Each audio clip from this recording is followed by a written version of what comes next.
지난 시간에는 반야심경의 제목에 대한 뜻과 현장법사의 반야심경 번역 이야기, 그리고 마하반야 바라밀다 심경 관자재보살 행심 반야바라밀다시 조견오은 개공 도일체고에까지 공부를 해봤습니다. 여기서 복습을 잠깐 하고 이어서 살펴보도록 하겠습니다. 자, 마하반야 바라밀다 심경, 원래 이제 그 반야심경의 산스크리트어 원문을 보면 마하라는 단어는 없습니다. 이제 대승에 와서 현장 스님께서 많이 보급을 할 때 그때 마하라고 하는 단어를 붙였습니다. 그리고 반야 바라밀, 반야라고 하는 것은 지혜를 이야기하는데 그냥 지혜가 아니고 이 세상을 꿰뚫어 보는 통찰의 지혜입니다. 그러니까 이 세상이 고이고 무상하고 그리고 무아이고 이 모든 것들이 연기에 의해서 일어난다라고 하는 이 세상, 생명이 있는 모든 존재들을 꿰뚫어 보는 그 지혜, 그것이 바로 반야 지혜입니다. 이 반야의 지혜를 가지고 그 깨달음의 언덕으로 건너가는 것, 이것이 반야의 지혜로 행을 해야만 그 언덕으로 넘어갈 수 있잖아요. 깨달음의 세계로 이룰 수 있는 것, 그것이 바로 반야 바라밀다입니다. 거기에 마음 심자가 붙었어요. 심경이라고 하는 것은 가장 핵심이 되는, 우리가 누군가를 사랑할 때 마음이 떨리고 두근거리는 것에서부터 시작을 하잖아요. 그리고 누군가를 잃었을 때 마음이 아프다고 하고 가슴이 아프다고 합니다. 이것은 무엇이냐 하면 가장 중요한 부분, 인간이 살아감에 있어서도 가장 중요한 부분이 바로 심장이잖아요. 이 마음 심을 써서 가장 중요한 핵심이 되는 경전이다라고 해서 심경이라고 붙인 겁니다. 600부 반야경 가운데 모든 것들을 핵심으로 해서 담아놓은 것이 바로 반야심경이라고 할 수 있는데, 그 반야심경 가운데서도 가장 핵심이 되는 구절을 우리가 지난 시간에 공부를 했습니다. 관자재보살이 깊은 반야 바라밀다를 행할 때 오온이 공한 것을 비추어 보고 온갖 고통에서 건너느니라, 여기까지 했습니다. 관자재보살, 관자재라고 하는 이 이름은 관세음 보살님과 동일 인물인데 아발로키테스바라라고 했습니다. 아발로키테는 지켜본다라고 했고 스바라는 자유자재로 본다라고 그랬어요. 그러니까 자유자재로 언제 어느 때나 당신을 원하는 어려움과 힘든 고통에 빠져 있는 중생이 부르면 그곳에 자유자재로 들여다보고 지켜보고 놔둘 수 있는 분, 그분이 바로 반야심경에서 이야기하는 관자재보살입니다. 자, 관자재보살님이 깊은 반야 바라밀다를 행할 때예요. 그러니까 반야지혜로서 바라밀다, 행을 하는 겁니다. 반야의 지혜로 행을 해. 이 반야의 지혜가 무엇인가 아까도 이야기를 했잖아요. 그런데 그것을 더 정확하게 명확하게 나오는 이야기하는 구절이 바로 뒤에 나옵니다. 바로 뭐냐 하면 조견오은 개공입니다.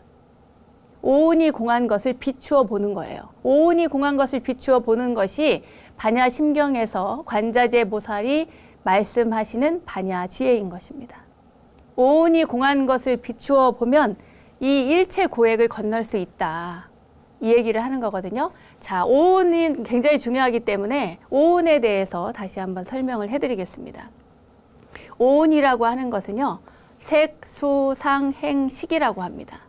이렇게 얘기하면 한자라서 너무 어렵잖아요. 이 색이라고 하는 것은 우리의 몸을 이야기합니다. 몸. 우리 인간이 어떻게 구성되어 있는가라고 했을 때 제일 먼저 딱 눈에 보이는 몸을 우리가 볼 수가 있죠. 거울에 비친 자신의 모습, 일단은 몸을 볼 수 있습니다. 이것을 불교에서는 색이라고 이야기를 합니다. 색. 그리고 이 몸만 있는 것은 글쎄요, 이것은 살아있다고 할 수가 없겠죠.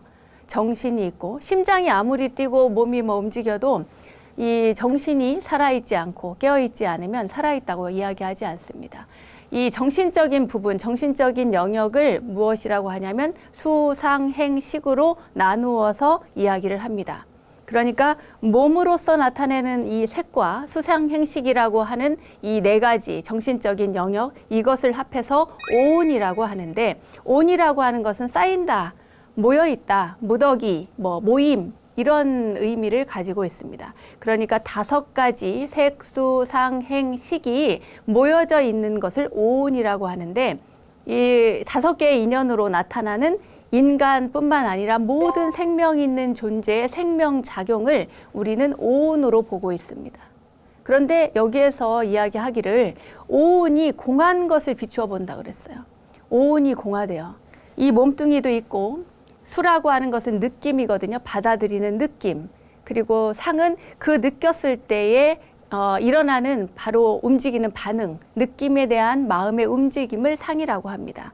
그리고 마음이 움직이면 뭔가 의지로서 행하려고 하는 그런 마음이 나타나겠죠. 그것을 행이라고 하고, 수상행을 통틀어서 나타나는 그 결과물로서 어떤 지적 판단, 의지의 판단, 종합적으로 판단되는 그 의식, 그것을 식이라고 이야기를 합니다. 여기까지가 색, 수, 상, 행, 식, 생명이 있는 존재들이 가지고 있는 5가지 오온이라는 것을 말씀을 드렸습니다. 그런데 이것이 공하다고 하는 거예요. 지난 시간에도 말씀드렸듯이 공이라고 하는 단어는 연기의 다른 말입니다. 부처님께서 무엇을 깨달았느냐 이렇게 사람들이 질문을 하면 바로 연기성을 깨달았다고 이야기를 합니다.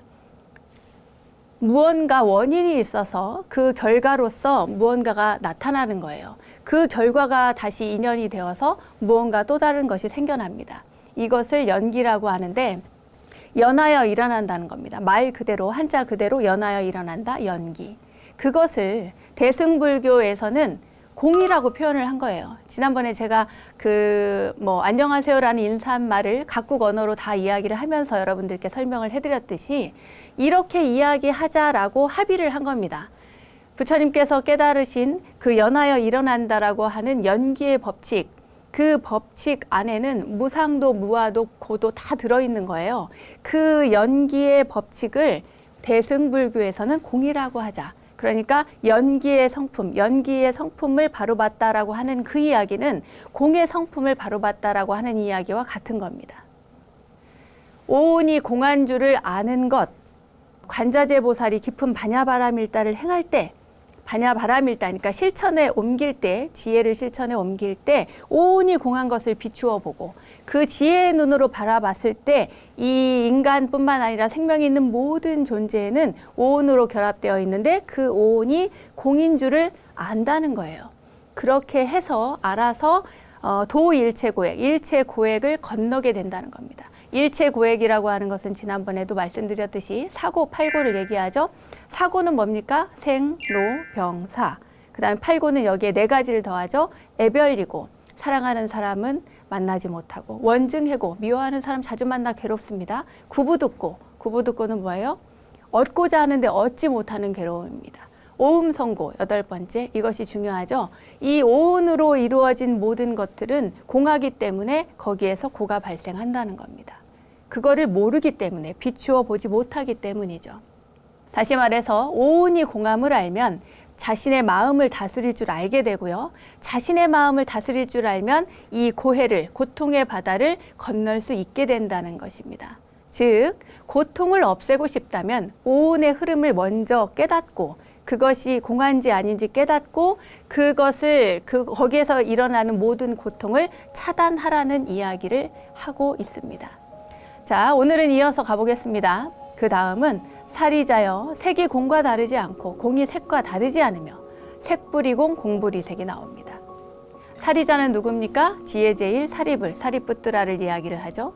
여기에서 말하는 색불이공 공불이색은 존재하는 모든 것들은 연기성에 의해서, 그러니까 공성에 의해서 형성된 것들이기 때문에 공과 다르지 않다고 이야기하는 것입니다.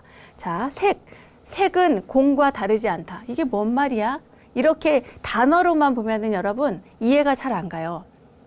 예를 들면은 이제 자신의 몸 앞에서 오온이 공한 것을 비추어 봤다고 했죠. 나라고 하는 몸 또는 이제 옆에 누군가가 있다면 벗이 있거나 도반이 있거나 누군가가 있다면 그를 한번 보십시오. 저 사람을 보고 저 사람은 그 모든 형성된 조건이 공으로서 이루어져 있구나. 연기로서 이루어져 있구나. 이렇게 볼 줄 안다면 이미 어느 정도의 깨달음의 경지에 이른 겁니다. 그런데 이건 굉장히 쉬워요, 사실은. 물건을 하나 보세요. 여러분 오늘 아침에 그 공양을 하실 때, 식사를 할 때 밥이 한 그릇, 밥과 국과 반찬들이 있을 거 아닙니까? 아니면은 예를 들어서 빵을 드셨다, 빵과 커피를 먹었다 했을 때 그 빵과 커피라고 하는 것이 내가 꺼내서 내가 데워서 아니면은 뭐 내가 조리해서 먹었다 하더라도 그것을 만들어서 먹는 것은 나지만 그 재료가 필요하지 않겠습니까? 그 재료가 어디서 왔어요? 밀 같은 경우에 밀을 기르는 농부가 있었을 것이고 그것을 수확해서 유통 과정을 거쳐서 또 판매해서 사가지고 나한테 오기까지 아주 다양한 사람들의 손을 거쳐서 내 앞에 왔습니다. 그러니까 이 빵은 나 혼자 만들어서 내가 독립적으로 이것을 만들어낸 것이 아니라는 거예요. 모든 사람들의 피와 땀과 결실이 맺어져서 여기에 이 빵이 와 있는 것입니다. 커피도 마찬가지죠. 저기 아프리카에서 커피를 수확해서 거기에서 원두를 뭐 가서 사가지고 오는 사람이 있겠죠. 사가지고 와서 그 로스팅을 하는 사람이 있을 겁니다. 볶아서 그것을 주면 그걸 갖다가 내다 파는데 포장하는 사람이 있을 것이고 가져다가 그것을 갈아서 다시 뜨거운 물에 해서 커피를 내려서 갖다 주는 그 모든 과정에 수많은 사람의 손을 거친다는 거예요. 이것은 바로 무엇을 얘기하냐면 하나의 그 색으로 보이는 무언가가 이 앞에 존재하기까지는 수많은 것들이 이렇게 결합되어서 형성된 것이다. 여기에서 이 색을 통해서 공을 볼 줄 안다는 것은 이 뭐 형상이 있는 것이 그 자체가 공이라는 것이 아니라 그것이 존재하기까지의 과정이 공성으로서 이루어져 있다. 그 이치를 파악할 줄 알아야 된다라고 하는 겁니다. 그러니까 현상계의 입장에서 보면 모든 현상의 근원이 공이더라. 이것을 알라는 이야기입니다. 여기 이것이 바로 색불이공입니다. 색은 공과 다르지 않아요. 그런데 그 뒤에 단어는 또 굉장히 어렵습니다. 공불이색이에요. 색을 통해서 이것이 수많은 결합에 의해서 연기성에 의해서 공성에 의해서 이렇게 결합되어서 형성되었다는 것은 쉽게 알 수가 있습니다. 그런데 우리가 공이라고 하는 연기성을 보고 그 색을 추정하기는 사실 이게 조금 더 어렵습니다. 여러분, 이 세상은 모두 공한 거야. 그런데 그 공이 바로 색을 만들어 이렇게까지 가는 과정, 그것은 조금 더 수준이 저는 높다고 생각을 합니다. 왜냐하면 눈에 보이는 것이 없으니까요. 그죠? 수많은 것들이 결합되어서 만들어내는 것이 결국에는 뭐예요? 색이라는 겁니다. 그래서 공은 색과 다르지 않다는 얘기를 하는 거예요. 그러니까 입장이 아까는 색이 주어였어요. 색을 통해서 공을 찾아내는 것이고 뒤에 공불이색은 공을 통해서 연기성을 통해서 색을 찾아내는 겁니다. 모든 존재들은 또 모든 사물들은 바로 공성으로서 이루어져서 색을 만들어내기 때문에 공은 색과 다르지 않다라고 이야기를 한 겁니다. 모든 물질과 존재는 연기의 법칙에 의해서 형성되므로 연기성이 곧 물질계를 이룬다는 말, 그러니 모든 것을 있는 그대로 바로 바라봐라, 이 이야기를 여기서 하는 것입니다. 그런데 여기에서 그치지 않고 한 번 더 나옵니다. 다르지 않다라고 얘기하다가 이번에는 색이 곧 공이라고 이야기를 합니다. 처음에는 색불이공이라고 했잖아요. 그죠? 그런데 이번에는 색즉 시공이라고 얘기를 합니다. 색이 곧 공이라는 거예요.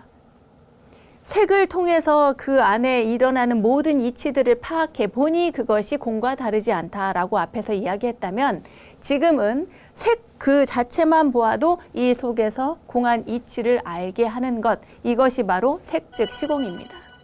그리고 공즉 시색이죠. 공한 이치를 보았을 때 그 공성을 통해서 이 세상의 모든 것들이 연기로서 이루어졌구나 라고 아는 것이 바로 공즉 시색입니다. 예를 하나 들어볼게요. 재밌는 이야기가 하나 있습니다. 뭐냐 하면 옛날에 열심히 수행하는 한 스님이 있었대요. 한 스님이 있었는데 그 절에 공양주를 하던 노파가 있었는데 열심히 봉양을 했습니다. 무려 20년을 봉양을 했대요. 그래서 하루는 이 노파가, 공양주 노파가 스님이 공부가 얼마나 되었는지 20년이나 지났으니까 시험을 해보고 싶었답니다. 그래서 자기 딸을 시켜서 스님을 시험에 들게 합니다. 뭐라고 하냐면 너 오늘 가서 스님께 공양을 갖다 드리고 그리고 나서 스님을 한번 살짝 뒤에서 안아봐라, 이렇게 시킨 거예요. 그리고 나서 스님에게 여쭈어봐라. 스님 지금 느낌이 어떠십니까? 라고 물어봐라. 이렇게 시킨 거예요, 공양주 보살이. 그래가지고 딸이 그래도 될까요? 하다가 가서 해봐라. 스님의 공부가 얼마나 되었는지 한번 알아봐야 되겠다. 그래요. 그래서 가서 그 딸이 가가지고 진짜 공양물을 들고 가가지고 스님을 뒤에서 딱 끌어안고 스님 느낌이 어떠십니까? 라고 물었다는 거예요. 그랬더니 스님이 하시는 말씀이 차가운 바위에 마른 나뭇가지를 비비는 것 같구나. 이렇게 이야기를 하셨다는 거예요. 그래서 그 얘기를 듣고 와서 딸이 그 어머니에게, 공양주 어머니에게 이야기를 합니다. 스님께서요, 참 바위에 마른 나뭇가지를 비비는 것 같다 그러던데요. 그랬어요. 여러분, 이 대답을 어떻게 들으셨습니까? 잘 모르시겠죠? 네. 여기에서의 핵심은 스님이 공부를 열심히 하셨구나가 아닙니다. 스님이 그조차도 참 바위가 나뭇가지를 이렇게 비비는 것처럼 어떠한 아름다운 여성이 와서 비벼도 아무 느낌이 없구나. 이걸 공부를 잘했다고 하는 것이 아니라 있는 그대로 공부의 수준이 더 높아지면 거기에서 공성을 바라보고 있는 그대로 바라볼 줄 알고 받아들일 줄 아는 것, 이것을 이야기하려고 이러한 화두가 생겼답니다. 그래서 그 노파가 떠났다는 거예요. 아이고 20년이나 봉양했는데 공부를 그거밖에 못했네. 더 이상 공양할 가치가 없구나 하고 그 노파가 딸을 데리고 떠났답니다. 이 이야기가 아주 유명한 화두인데요. 말하자면 여기에서 제가 이 말씀을 드리는 이유는 공을 통해서 색이 둘이 아니다라고 했어요. 공불이색. 그리고 뒤에는 뭐가 나옵니까? 공즉 시색이라고 얘기를 했어요. 공인즉 색이다. 색이 곧 공이요, 공이 곧 색이다 라고 하는 그 자체를 연기성으로 봤을 때, 공성으로 봤을 때 그렇지 라고 이해를 하죠. 그런데 그것이 공한 줄 알면 이 세상의 모든 것들을 있는 그대로 바라볼 줄 안다는 겁니다. 우리가 시부도를 봐도요. 시부도의 맨 처음에는 그 소를 찾아 떠나는 것이 나오거든요. 근데 마지막 그림은 똑같이 다시 소를 찾아 찾는 그 풍경이 맨 처음의 풍경과 그리고 마지막 풍경이 똑같이 나옵니다. 그러나 똑같은 풍경이지만 거기에서 얻어지는 느낌은 또 다르겠죠. 제가 너무 어려운 이야기를 한 것 같습니다. 심오한 이야기를 또 필요로 하시는 분들이 있기 때문에 여기까지 말씀을 드렸는데요. 다시 한번 말씀드리면 이 세상의 모든 사물을 만들어내는 것, 그것은 연기성이고 그것을 반야심경에서는 공이라고 했다. 공성이라고 한다. 어떠한 색이든지 간에 어떠한 사물이든지 간에 어떠한 존재이든지 간에 그것을 따져보면 모든 것들은 공성으로, 공으로서 귀결된다. 색이 곧 공이라고 하는 것은 연기성을 이야기하는 것이고 뿐만 아니라 이 뒤에 나옵니다. 수상행식, 역부여시, 수상행식, 모든 느낌과 생각과 의지와 업식이 다 이 연기법에 의해서 만들어지는 것이다. 이 수상행식이라고 하는 것은 마음이 움직이는 순서를 이야기합니다. 왜냐하면 우리가 어떤 사물을 봤어. 아니면 누군가 사람을 봤어요. 봤을 때 그 사람을 통해서 느껴지는 느낌, 그 느낌으로서 일어나는 반응의 생각, 그리고 그것을 통해서 생각이 일어났을 때 행하고자 하는 의지, 그것이 남아서 만들어내는 어떤 결정적인 판단, 그리고 그것이 남아서 나중에 우리의 업식이 된다. 이 마음의 움직이는 순서를 수상행식으로 표현을 한 겁니다. 그런데 이 수상행식 또한 우리가 지금 색을 통해서 설명을 해드렸지만 마찬가지로 똑같이 공이다 이거예요. 수도 공이고 상도 공이고 행도 공이고 식도 또한 공이다. 이 이야기를 하는 겁니다. 사리자여 모든 법은 공하여 나지도 멸하지도 않으며 사리자 시 제법공상 불생불멸. 여기까지 또 보겠습니다. 자, 사리자여 모든 법은 공하여 나지도 멸하지도 않는다. 모든 법이 공하다는 것은 이미 다 이야기를 했습니다. 사물도 다 공하다는 얘기를 했어요. 이 모든 법의 공한 모습, 존재의 생성 법칙이 바로 공하다. 그 존재, 생성된 그 모든 것의 본질이 바로 공한 것이다. 이렇게 이야기를 했습니다. 그랬더니 제법의 공한 그 상이 제대로 보고 나니 생도 없고 멸도 없다는 거예요. 태어나는 것도 없고 사라지는 것도 없다는 겁니다. 이것은 우리가 이전에 교리 공부를 할 때 무상에 대한 이치를 여러분들께 설명을 해드렸습니다. 그 무상에 대한 이야기를 이렇게 하는 거예요. 시간적인 거죠. 태어남도 없고 멸함도 없다. 사라짐도 없다. 왜냐하면 공하기 때문에. 사람이 태어나면 죽게 되죠. 생로병사가 있지 않습니까? 그런데 이 마음도 마찬가지로 생로병사와 같은 똑같은 이치를 갖고 있습니다. 이것을 우리는 생주이멸이라고 그래요. 마음이 생겼다가, 누구 좋아하는 마음이 생겼다가 그것이 또 머물렀다가 그 다음에 어떻게 돼요? 그 마음이 깨지고 변화되고 흩어졌다가 사라져 버립니다. 이것이 사랑의 한 템포예요. 그 사랑의 한 템포 못지않게 미움도 마찬가지로 한 템포가 있습니다. 누군가를 미워해. 그런 미운 마음이 생겼어요. 물론 원인이 있겠죠. 미워하는 마음이 생겼다가 그 마음이 마음속에 막 머물러. 보기만 해도 미워요. 생각만 해도 미워. 그렇게 계속 머물렀다가 어느 순간 멀리 떨어져 있고 생각을 안 하는 사이에 잊혀집니다. 그러면서 서서히 사라지게 되는 거죠. 이 또한 하나의 템포입니다. 생주이멸. 생로병사가 인생의 템포라면 마음의 템포는 생주이멸인 거예요. 그렇다면 이 우주, 이 자연의 그 템포는 뭐가 어떻게 될까요? 전에도 얘기했습니다. 성주계공입니다. 이 우주가 생겨나고 오랫동안 머물고 지구와 같은 수많은 별들이 생기고 그런 다음에 오래 머물다가 그것이 뭐 어마어마한 시간, 그 시간을 지난 다음에 그동안 머물다가 서서히 파괴되어 가고 그러다가는 다시 어떻게 돼요? 멸해지겠죠. 없어지겠죠. 그러다가 그 없어지는 가운데 다시 또 한 번 뭐 빅뱅 같은 것이 또 생겨가지고 다시 또 생을 만들어낼 것입니다. 이와 마찬가지로 이런 시간적인 순서, 그 무상을 이야기하는 시간적인 순서를 여기에서는 생도 없고 멸도 없다는 거예요. 왜냐하면 공하니까. 이 모든 것들이 여러분들이 우리가 옛날에는 누군가가 돌아가시면은 매장을 했습니다. 매장을 하면은 다들 무엇라고 얘기하냐면 인간이 죽으면 지수화풍으로 돌아간다라고 얘기했습니다. 흙으로 돌아가고 물로 돌아가고 우리 인간이 물이 많으니까요. 물로 돌아가고 화, 불기운으로 돌아가고 풍, 바람으로 돌아간다. 이 모든 것들이 다 땅에 스미고 자연의 이치로 돌아간다 해서 우리가 사람이 죽으면 돌아가셨다고 합니다. 돌아갔다라고 하는 것은 자연의 이치로 돌아갔다는 그런 이야기를 하는 거거든요. 그러면 그 돌아가신 그 분이 땅 속에서 묻혀서 무엇이 되느냐? 바로 다른 생명을 만들어내는 밑거름이 됩니다. 이 자연이 우리에게 주는 또 다른 선물은 우리 조상들이 저 그 땅 밑에서 그렇게 썩어가고 또 태화되고 없어지고 사라져 가면서 다시 그것이 원인이 되어서 다른 무언가 자연을 만들어낸다는 겁니다. 이것을 무상이라고 또 표현을 할 수도 있겠고 그렇기 때문에 사람이 죽었다고 해서 죽어서 끝나는 것이 아니라 거기에서 또 다른 무언가가 원인이 되어서 발생을 할 수 있게 된다. 생함도 없고 멸함도 없습니다. 이것을 윤회로도 표현할 수 있고 연기로도 표현할 수 있고 뭐 인연법, 인과응보법으로도 표현할 수 있고 다양한 방법으로도 표현할 수 있지만 저는 이렇게 죽음을 통해서 바라보았을 때 가장 절실하게 많이 와닿는다고 생각을 해서 이렇게 설명을 해드립니다.